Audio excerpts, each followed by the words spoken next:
Yes, you're listening to the Total Cricket Podcast. I hope you're having a good one. As always, Sachin here to take you through the latest happenings in the world of cricket. And today we're going in depth on the third ODI between India and Australia. India won this one by 5 wickets with 13 balls remaining, and in doing so, they clinched the series 3-zip. The Indian juggernaut continues to roll on. For Australia, their woes away from home keep on coming. Let's start with the team news. And Australia, they made two changes, with Hilton Cartwright dropping out for Aaron Finch, who returned from injury. And quite interestingly, I thought Peter Hanscom taking the place of Matthew Wade as the keeper in the 11. India once again were unchanged. That's the kind of luxury you have when you are a winning team. Let's get into the recap. And Australia, they won the toss on an absolute belter of a pitch at indoor. They elected to bat first, and they started off very well with David Warner and Aaron Finch adding 70 for the opening stand. And then when Warner was dismissed, Finch and Smith put on 154 for the second wicket. Things were looking great for Australia when those two were batting. 350 was a possibility. But then Finch and Smith were dismissed in quick succession, and the wheels just fell off completely. They only managed 69 in the last 12 overs, did Australia, and that was the killer for them in this game. They needed to put up at least 320 to test this Indian batting lineup in a chase on a fantastic batting surface. The Indian bowling had a mixed day. Jasprit Bumrah picked up a couple of wickets. Bhuvneshwar Kumar went wicketless. Yuzvendra Chahal, he got one, as did Hardik Pandya, and Kuldeep Yadav, he was the most expensive of the bowlers, but he did pick up those two crucial wickets of Smith and Finch. The Indian chase was pretty clinical, and it started from the top with Ajinkya Rahane and Rohit Sharma adding 139 for the first wicket. And then, even when those two got out in quick succession, Hardik Pandya was promoted to number 4, an inspired decision, and he took India home with the help of Virat Kohli and Manish Pandey. India never looked like losing this one. The Australian bowlers, they struggled. Pat Cummins once again, the pick of the bowlers, 2 for 54 for him. Nathan Coulter-Nile and Kane Richardson picked up a wicket apiece. Marcus Stoinis was wicketless, and Ashton Agar, he took a beating, going for 71 runs in his 10 overs. But that was all she wrote for this one. Let's get into the breakdown, and I'll start with the Australian innings. Australia, away from home, are absolutely terrible. There's no two ways about it. They've lost 11 consecutive ODIs that have had a result away from home. This year, away from home in ODIs, they've played 13, they've won 0, they've lost 11, and they've had 2 no results. That is the record of an associate nation, not what most people would say is the best ODI nation ever. They've won 4 of the last 5 World Cups. They're always one of the best teams in this format. This has to be one of the worst Australian ODI teams we've ever seen. Their biggest issue is in the batting, their over-reliance on Stephen Smith and David Warner. That middle order just not carrying their weight. And with the bowling, they can't get their first-choice bowlers on the field. They're either rested or injured, and they've proven no match for India in this series so far.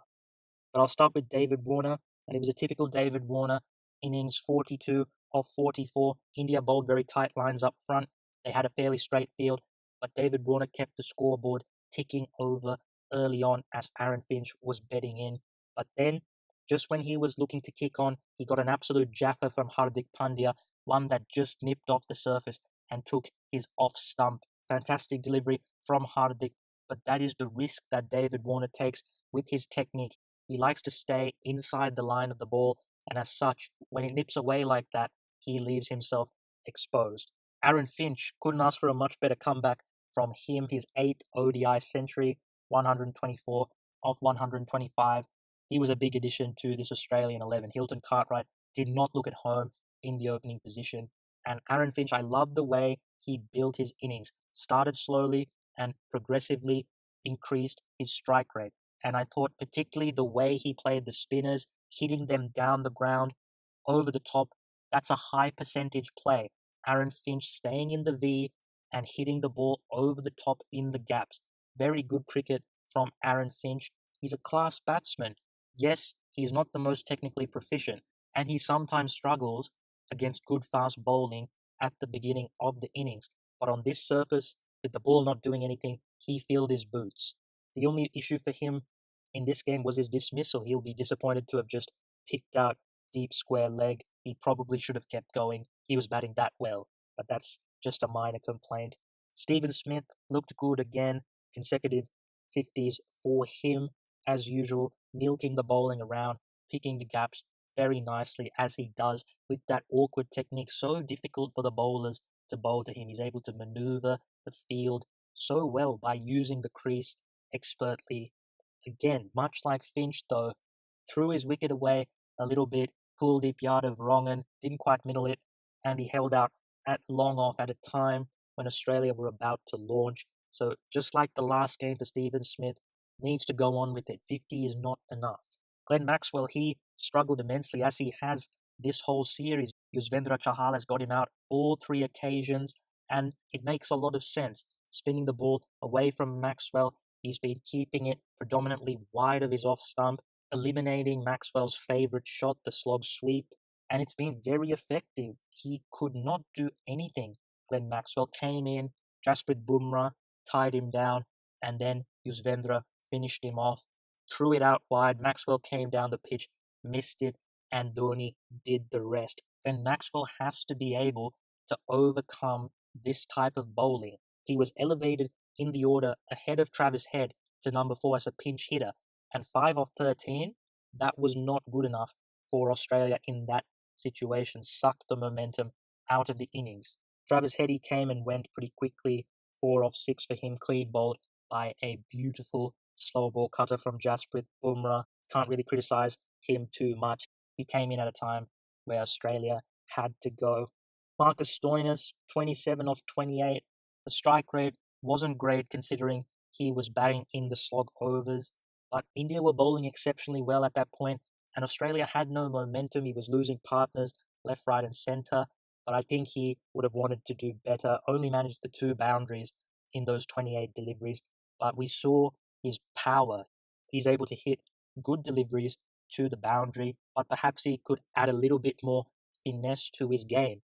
The Indian bowlers, particularly Bumrah, were throwing up slower balls, bounces, yorkers, those types of deliveries. It's difficult to hit them with a great deal of power successfully.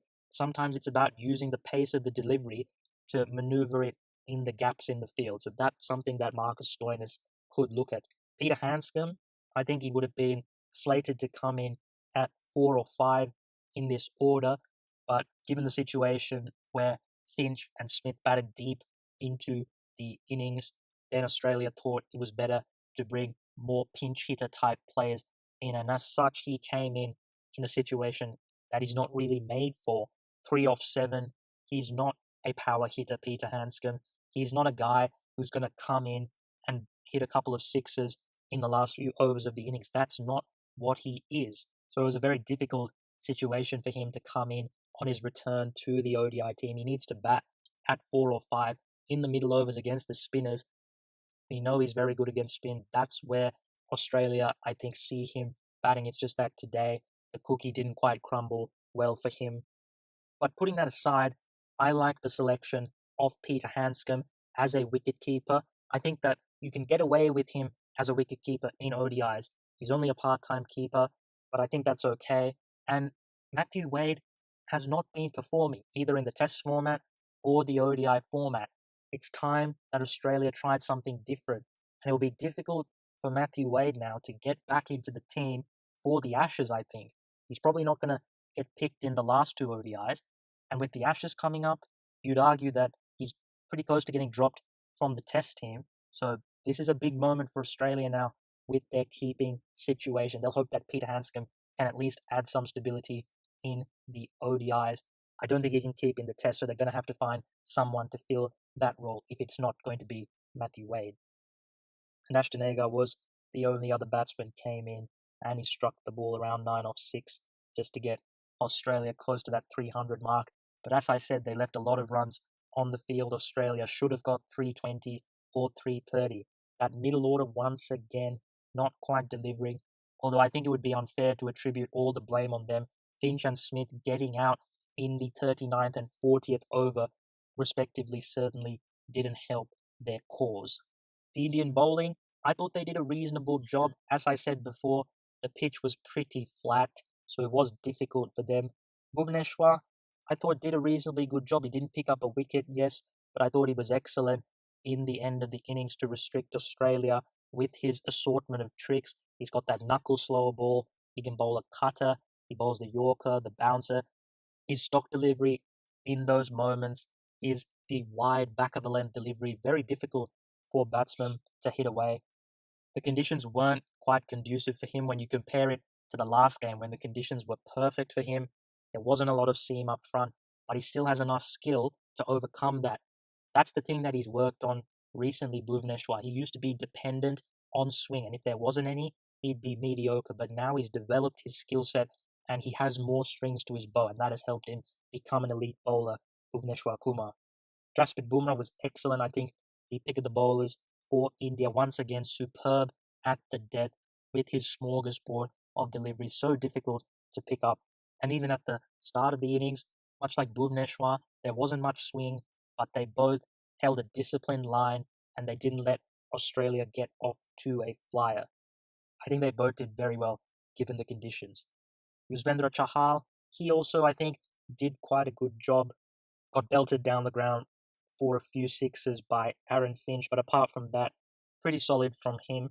Picked up the wicket of Maxwell. I've said it many times before, I like what he brings to the team. As a wrist spinner, he's developing very nicely, and I think in difficult circumstances, when Australia were doing really well on a flat pitch, I think he did a commendable job in this innings. Hardik Pandya, I thought he bowled quite well too. 1 for 58, doesn't look great on paper. And yes, once again, he bowls quite a few four balls.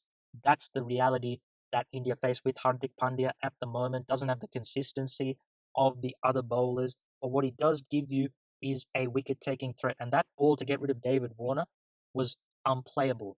He's the ultimate X factor at the moment, and I don't think India mind him giving up some runs when he's capable of doing that. Kuldeep Yadav wasn't great today. Hat-trick in the last game. This time had a little bit of a hangover.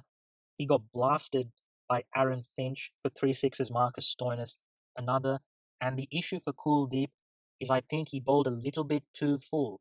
The pitch wasn't offering anything. It was coming onto the bat very nicely. And as such, when you pitch it up full, the batsman can just swing through the line and hit you for 6. I think you need to drop your length back a little bit on the flat surfaces. Don't let the batsman hit you over the top down the ground. On pitches that offer more assistance, you can put the ball fuller, but I don't think this was one of those occasions.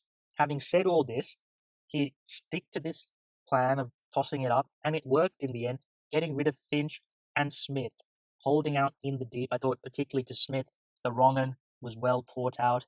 So he certainly played with fire, took a little bit of tap, but also came back in the end, picked up some key wickets. But I still think he could have bowled better in this innings. So to summarize for the Indian bowlers, on what was a very flat pitch, I thought they did a pretty good job for the most part. Now into the Indian innings, and India, their fortunes are so contrasting to the Australians' fortunes. They've won 9 ODIs in a row, 6 ODI series in a row. Add that to the 8 Test series in a row that they've won. They're now number 1 in both formats. This team is incredible at the moment. They've been fantastic for the last couple of years under the captaincy of Virat Kohli. But the question on everyone's lips is, can they do it outside Asia? All these series wins that I have mentioned have been mostly in Asia. And the series that they've won outside Asia have been hosted by struggling countries, namely Zimbabwe and the West Indies. So can they put it together against good opposition outside Asia?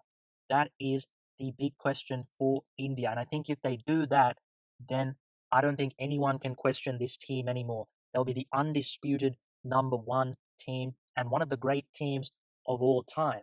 I think they have the capability to do it. They have pretty much all bases covered. They have a lot of flexibility in their team. They have a settled lineup. They have great balance to the side. I wouldn't be surprised if India go and win in difficult places. And they'll get the opportunity very soon. Their next tour is to South Africa.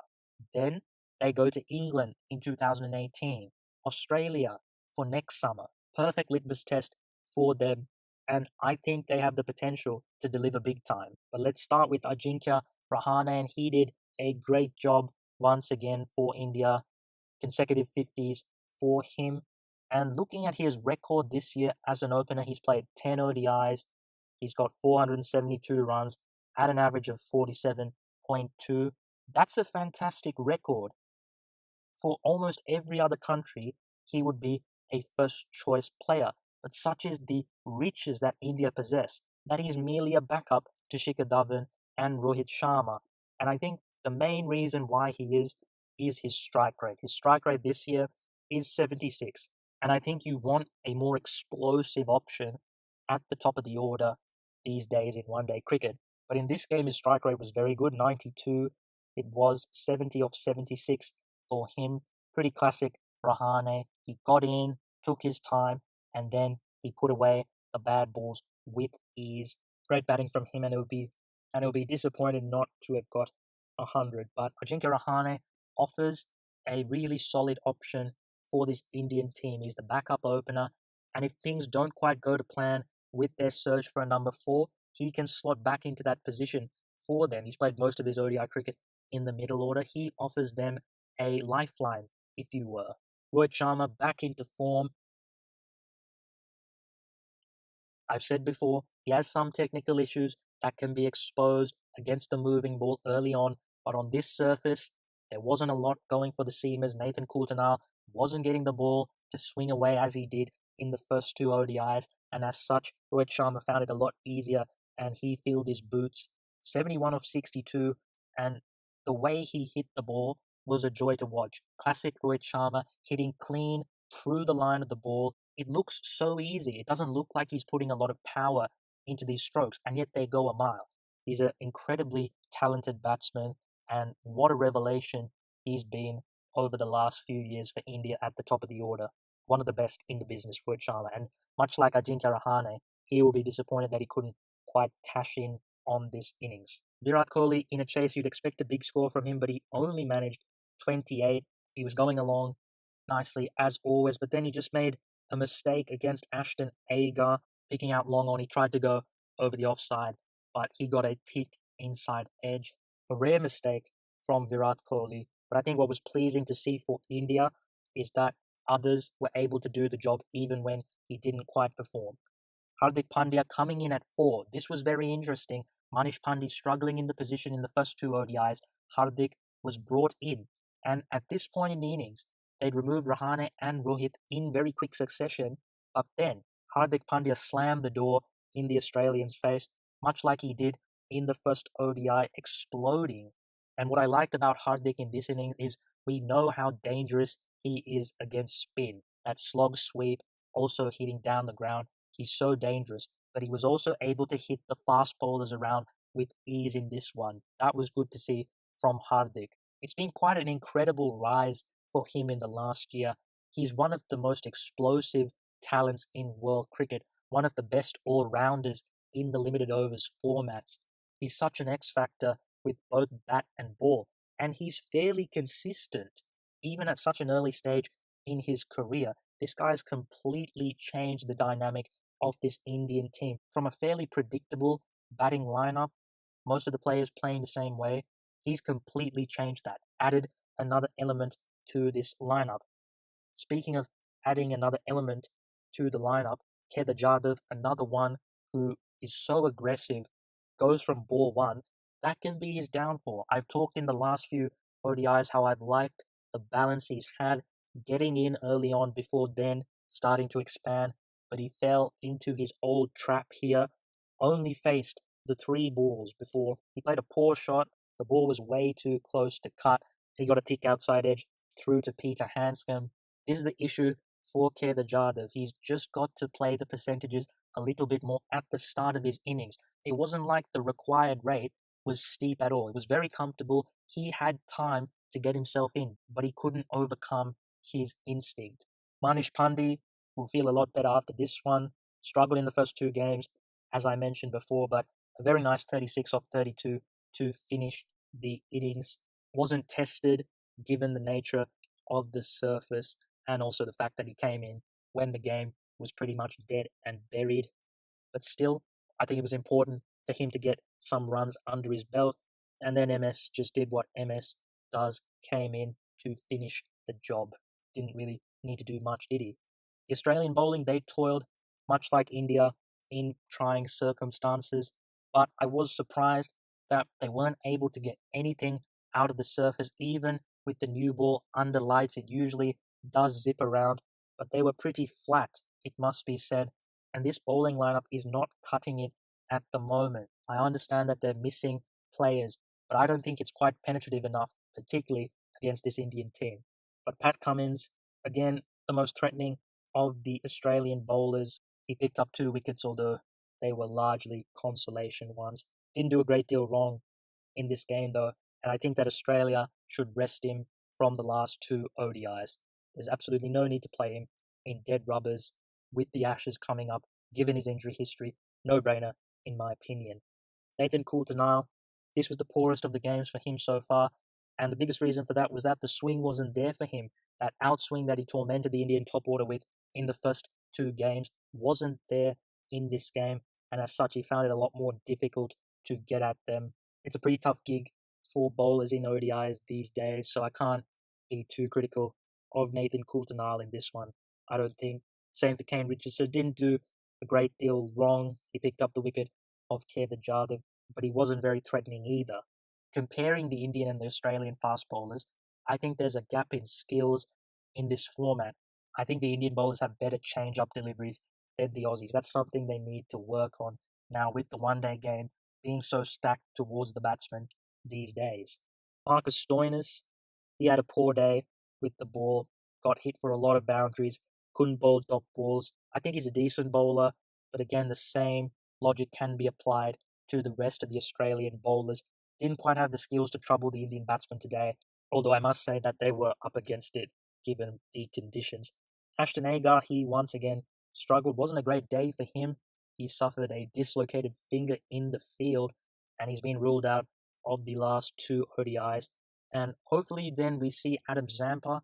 I think Australia were way too harsh dropping Zampa after that first game. Yes, Hardik Pandya took him to the cleaners, but he's a wrist spinner who can get wickets for you. He provides a wicket-taking option in the middle overs. And while Australia's bowling has been pretty decent in the first 2 games, in this game where there was less assistance for the bowlers, they really struggled. I think Zampa would have been a good addition, and I hope he now plays in the last few ODIs. But Ashton Agar doesn't spin the ball much, and he got absolutely carted. 5 sixes he conceded. Just throwing it up there, similar logic to Kuldeep Yadav. When you're throwing it up that full, particularly as a finger spinner, you're not spinning it much. Batsmen are going to be pretty confident in just hitting you straight through the line, down the ground. That's exactly what happened to Ashton Agar. But that was it for this game. We move on to the 4th ODI on Thursday, the 28th, a dead rubber. It's been a pretty underwhelming series. These 2 teams are such big rivals, but unfortunately Australia haven't been quite competitive enough to bring out the full potential in that rivalry. It's been a little bit flat, I must say. But that's it for me today. I hope you enjoyed the podcast. If you did, you can check it out on iTunes, SoundCloud, and YouTube.